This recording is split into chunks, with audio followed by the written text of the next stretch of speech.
My first time ever doing something like this. What's up? I've always wanted to do, a podcast about something. I'm always looking into various topics, and I'm really big into mixed martial arts, and that's what today's going to be about. We're going to talk about news. Um, we got UFC 230 this weekend. Last week we had the big DJ and Ben Askren trade, which is pretty cool. First time there's ever been a trade, in this sport. In other traditional sports we've seen it. We've seen, MLB, NBA. It's a normal thing. Never in mixed martial arts. They're all contracted out. But all right, we'll go ahead and start with the DJ and Askren thing. It came out of ESPN about a week ago that it was going to be a clear 1-for-1 trade. Askren for Johnson. And I personally, my opinion on it is that this was a great trade for both parties. Because, DJ never really sold. He's my, in my opinion, the best fighter to ever fight. Yeah, people could say the level of competition wasn't as high as some of the other greatest, like GSP or Silva, but the way that he would just dismantle everyone he fought, up until that last fight with Henry Cejudo, who's amazing, but Johnson made everyone look average. And this is a great trade for him because he's not a showman. He doesn't like to do the antics, the trash talk. That's, and unfortunately that is what is that is the norm if you're in the UFC now. If you're at that level, there's very few that stay at that top level that don't talk shit. It's just how it is. So him going to one, which is over in Asia, he's going to make a lot more money. The money that he wanted to make in the UFC is easily what he's going to make over there. He's going to make way more. He's now the biggest name in that organization, him and Eddie Alvarez. Man, you want to talk about something like making moves. Like, one has made within, 4 weeks, 4 or 5 weeks, they've signed Eddie Alvarez as a free agent and got this trade for DJ. And they won. They had Ben Askren. They still had him signed under contract, but he wasn't fighting. He wasn't doing anything. So, all right, and yeah, like I said, he's gonna be great over there. He doesn't have to worry about the shit talk. He can just focus on mixed martial arts. That's what DJ is. DJ is a mixed martial artist. He doesn't care about that other shit. And for Ben Askren, Ben Askren's been talking shit for a while. Saying he's undefeated, and now he gets to come over to the UFC and prove it. Prove how good he thinks he is. And Askren likes to talk too, so he loves to talk. He's already, within the first 3 or 4 days, he's already called out Till, GSP, Khabib, everybody in that welterweight division, except for Tyron Woodley, because they're teammates and they've made it very clear that they're not going to be fighting each other. They're not. He's been pushing for the 165 division to be open so he doesn't have to fight Woodley. Man, would that be a good fight? Woodley versus Askren, but that'll never happen. Unless they stir up some bad blood, but not a chance. All right.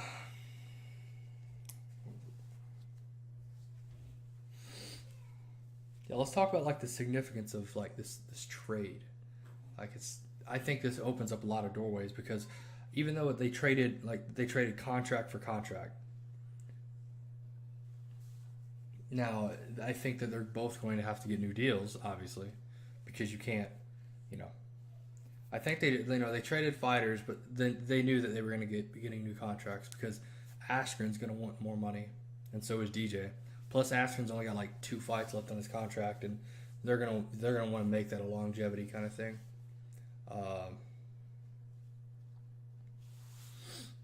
Yeah, so I think that was a win-win for both. I know a lot of people, if you're watching this, I'm sure you've watched some form of podcast where I'm sure they've beat that into the ground. So we're going to go ahead and switch over to UFC 230 because this card, if you were to look at this card, 2 months ago, it was a fucking shit show. Because initially you had the main event as, or they had changed it to like Sergara Eubanks versus Valentina Shevchenko for the inaugural. I'm calling it the inaugural. I know Nico Montano had held the belt, but that's not a champion. The inaugural 125 flyweight division, and then they had Nate Diaz versus Dustin Poirier as a co-main event, which that fell out. Poirier got hurt, so then they were left with Shajara Eubanks versus Valentina Shevchenko. That's not an appealing fight for anybody. Like, it's good for the fighters, but they got so much backlash they had to change something.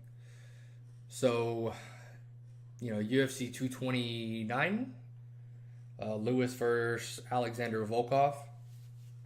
Volkov was winning that fight all the way to the end of the third round.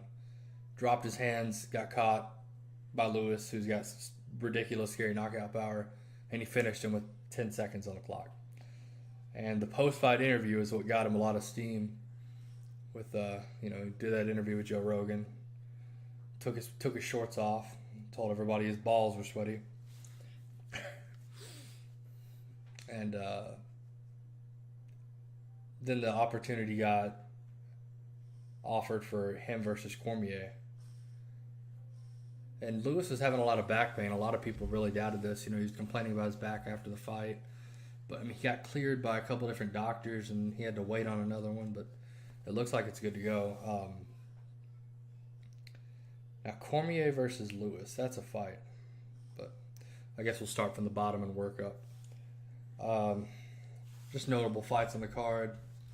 You got Shajara Eubanks versus Roxanne. It's still still a flyweight title bout. Even though Shajara got knocked down on the totem pole, she honestly should have never been at the top to begin with. From a fighter perspective, I can see how she would be pissed because, she was told that she shouldn't be fighting in the main event of Madison Square Garden, and then a few weeks later they pull the rug out from under her. That's fucked up from an organizational standpoint. Let me fix this. I'm well aware there's going to be hiccups. I'm well aware. Okay. At least she still gets the fight on the card, and she's fighting a good fighter in Roxanne. Oh, here's the fight I'm really looking forward to in the middleweight division. You got Derek Brunson versus Israel Adesanya. These two have been going back and forth for months, dating back to the summer press conference in July. And this is going to be a bad-ass fight. Oh, and the shit talk's been pretty legendary. See, I talk down on the quote unquote shit talk era of the UFC, but it's entertaining. It sucks. A lot of people that don't deserve fights or get the clout. They get because they're a good shit talker. We're in the WWE era of mixed martial arts, at least in the UFC. Other stuff like Bellator and One, they're not so much, except for Chael Sonnen. But yeah, Brunson versus Adesanya is really good. Adesanya is 14-0. He's undefeated. Brunson's been putting people out. Oh, that hurt. What else we got on the card?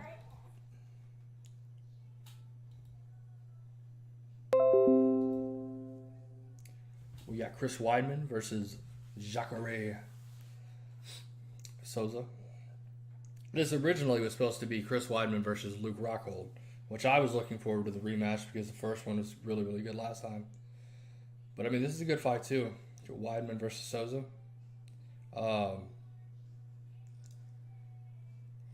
Two strong dudes. I don't know. Souza looked pretty shaky in his last fight. Weidman hasn't looked that great either. Then I got to favor Weidman though. That wrestling. I was watching. What was I watching? I was watching Joe Rogan podcast, and he was talking to Henry Cejudo, and he made a pretty bold claim, but it makes sense. He's like the most important starting point for the best MMA fighters is wrestling. And I started thinking about it. I started looking at like the champions and stuff, and you got like DC, the champ, has a background in wrestling. Henry Cejudo, background in wrestling. Tyron Woodley, background in wrestling. Like it seems like at the core, like the wrestling is just like, because the way they explain it is like you dictate where the fight goes. If you want to stand up, then you have the right. You can stand up. If you want to take them down, if you're that high caliber of a wrestler, you will take them down, and it makes sense. I mean, you take a striker and put them on their back. Look at Khabib and Conor. Khabib did what he wanted with Conor. That whole fight. The whole fight. I mean, Khabib does that with everybody. But hey, that's what makes Ben Askren calling Khabib out. Like obviously Askren can't cut down to 155, but if they had like a catch weight, or if they opened up like the 165 division, that would be an amazing fight to see, like Askren versus Khabib. That's a fight people would want to see, without a doubt. People would love that. But yeah, I think Weidman. Yeah, I think Weidman's favored in that. And then we got the main event. Daniel DC Cormier, the champ, versus Derek My Balls Are Sweaty Lewis. And I was listening to Luke Thomas yesterday on the way home from work, and you want to talk somebody that is just won at life. Derek Lewis, man. Think about Derek 2 months ago. He was a top, 3. Well, if you date back to when he fought Francis Ngannou, half a year ago, he he had that horrible performance with Ngannou. Both of them looked sloppy, looked like they were timid. They didn't want to fight. They went out there for 3 rounds and danced around each other and didn't do anything. That's got to be one of like top 3 worst fights in the history, especially at a heavyweight division. Like when you watch a heavyweight fight, you're watching these dudes bang, throwing these punches that are gonna put people out, and that was horrible. And then you fast forward a few months, Lewis fights Alexander Volkov, which is a big fucker, and hits that last 10 seconds to go knockout, and his life explodes because of in the fashion that he did it with 10 seconds, knocked him out. Then his post-fight interview with Joe Rogan, which blew up and went viral, he signed a contract with Popeyes.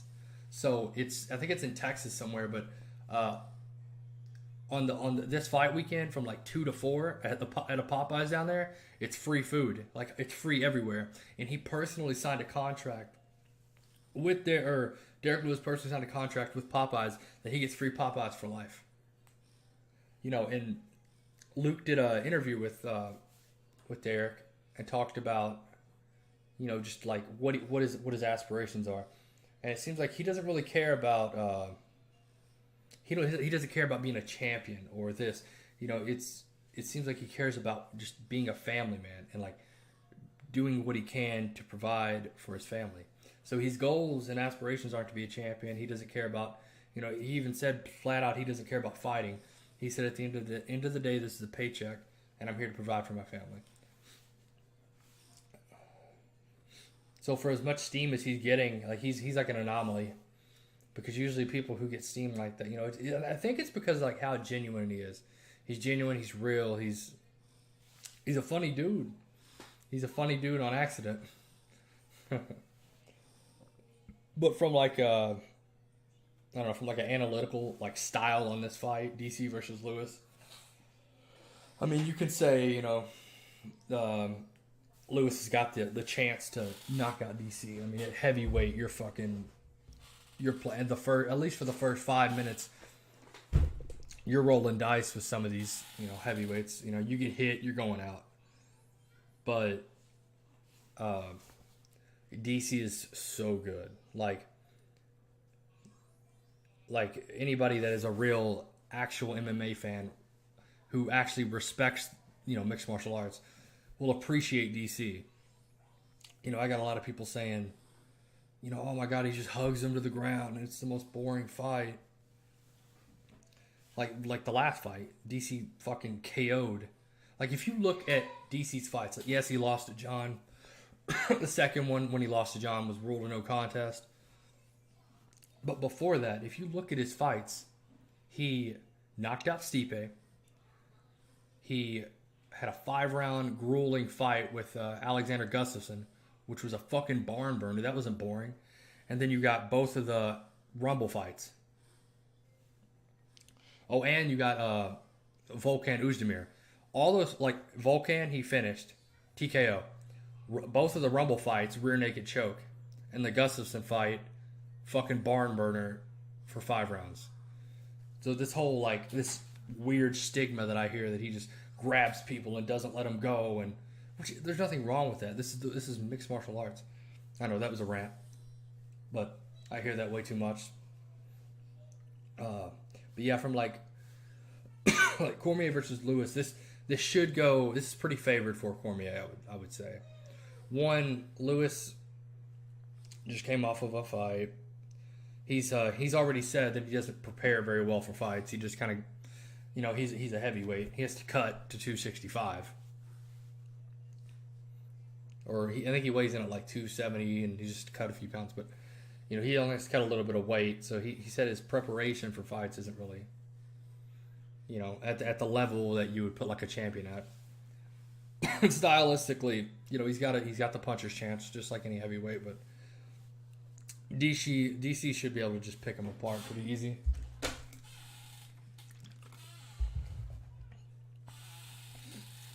This will probably just. I mean, if I had to bet, this is going to be finished within a round or two, and it'll probably be just by TKO stoppage. They'll probably get Lewis to the ground, and it'll just be a ground and pound until Lewis, Lewis won't be defending himself. He'd be so exhausted. That's the thing about DC, man. This is a bad matchup for Lewis because DC, even in the Jones fights, he puts pressure. Excuse me. He puts pressure. He never stops. He's always marching you down. So, and Lewis is a bigger dude, and he gasses real easy, especially when people are putting the pressure on him. But we're fighting, anything can happen.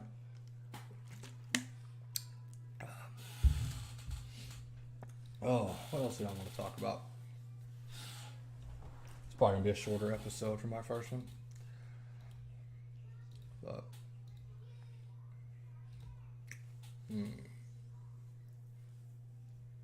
let us see. Man, I just think it's crazy how, like, the card of UFC 230, like, came out. Like, I still think it's weak in some regards, but I think the UFC did a good job. I think they saved it for the most part. I mean, you have to think about what they went through. So they didn't have a main event for this card. And then when John Jones got, his ban lifted on like the 30th or something a couple days ago, at first that was what people were thinking. People were thinking Gustafsson versus Jones for the main event. That didn't work. And then it was like,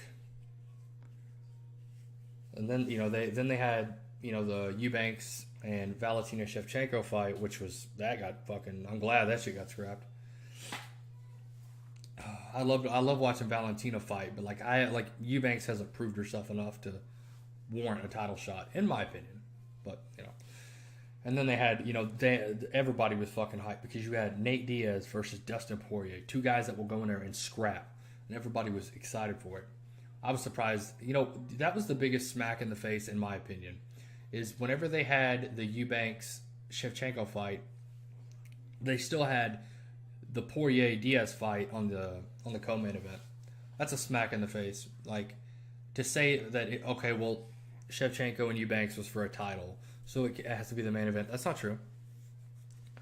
If you look at the Conor versus the Conor versus Nate fight, that was a main event, and there was a title fight on the co-main event.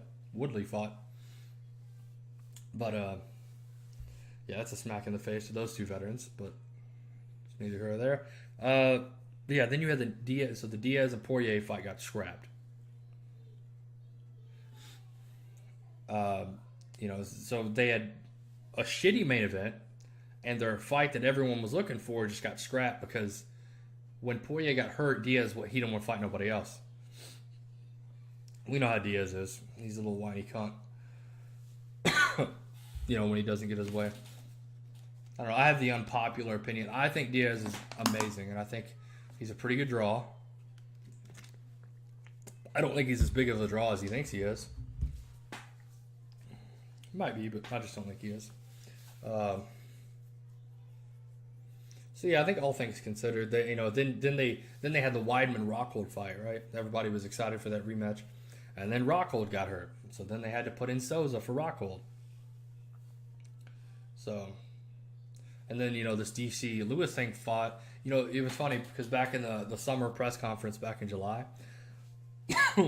it was whenever they were advertising was it the summertime? It might have been before, but it was when they were advertising the DC versus Stipe fight, and they were advertising the Ngannou versus Lewis fight. And DC and Lewis were sitting beside each other, and they had this, funny interaction. And Lewis is like, "I want to fight DC," and it was because he said because he disrespected that Popeyes chicken commercial. And it's funny if you fast forward to now in November, they're fighting. Lewis got a contract with Popeyes. Like, it's just funny how everything played out.